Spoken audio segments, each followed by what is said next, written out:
Salut, c'est Chloé de Blois, grande fan des Franco. Aujourd'hui, je vous présente les photos de l'exposition Franc Regard présentée par Hydro-Québec du photographe Victor Diaz Lamiche, partie 3. Paul Piché.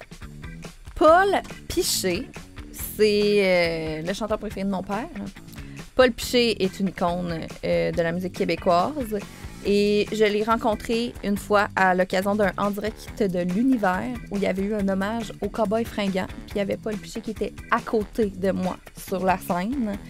Et si se sentir imposteur était une situation, je vous dirais que ce serait celle-là. Là. J'étais comme, qu'est-ce que je fais ici, moi, là? C'est une personne extrêmement humaine aussi, très proche de ses émotions, vraiment sensible. Je l'adore, Paul Piché. Carl Tremblay, une légende du Québec. Tout le monde l'aimait, là. Carl Tremblay, là. Tout le monde. Je pense que c'est unanime. Trop belle la photo. Ben là, Diane Dufresne. C'est une icône. Donnez-moi de l'oxygène. Diane Dufresne, c'est une des premières chanteuses francophones québécoises qui a assumé de chanter avec l'accent québécois. C'est hot! Bravo, une pionnière, Diane Dufresne. Oh my God! Est-ce Beyoncé? Est-ce Taylor Swift? Non, c'est Marjo, genre! Non seulement j'aurais pas l'air d'elle à son âge, mais encore à ce jour, à 30 ans, je n'ai jamais eu l'air de ça et je pense pas que je vais avoir l'air de ça. Ça n'a pas d'allure. Ce petit bout de femme qui a tant d'énergie, des jambes longues, elle est en talons aiguilles, c'est une scène grosse de même. Il y a personne à qui on peut comparer le talent de Marjo. Là. Je t'aime, Marjo. Ça, je mettrais ça genre dans ma chambre. Là. Elle est folle, cette photo-là. Joran et son violoncelle. Ça, laissez-moi vous le dire, je jouais de la musique quand j'étais jeune, je jouais du violon. Puis c'était le plus grand rêve de mon père que je chante et que je joue du violon, que je fasse carrière avec ça. Et vraiment, il arrêtait pas de dire « Regarde Joran, qu'est-ce qu'elle fait, là? Regarde Joran. » Mon père, il capotait sur Joran, il voulait que je fasse ça. Violoncelliste, chanteuse, quand même, est hot. Sarah Dufault.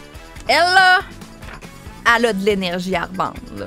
Es-tu hot? Je sais pas si encore c'est mèches jaunes, là, mais c'est le genre de fille qui peut assumer les mèches jaunes.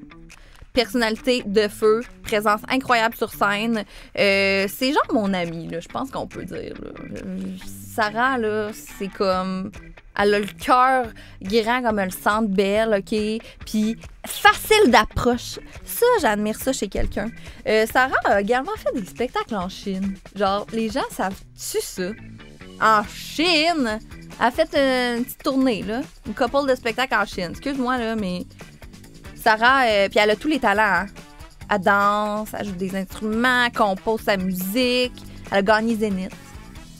Gagnante de Zénith cette année, là. Brag. Jean-Pierre, une légende. J'étais présente au spectacle Hommage l'année passée. C'était merveilleux. On t'aime, Jean-Pierre. Oh!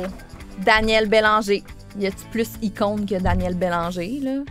Je l'ai vu à plusieurs reprises en spectacle.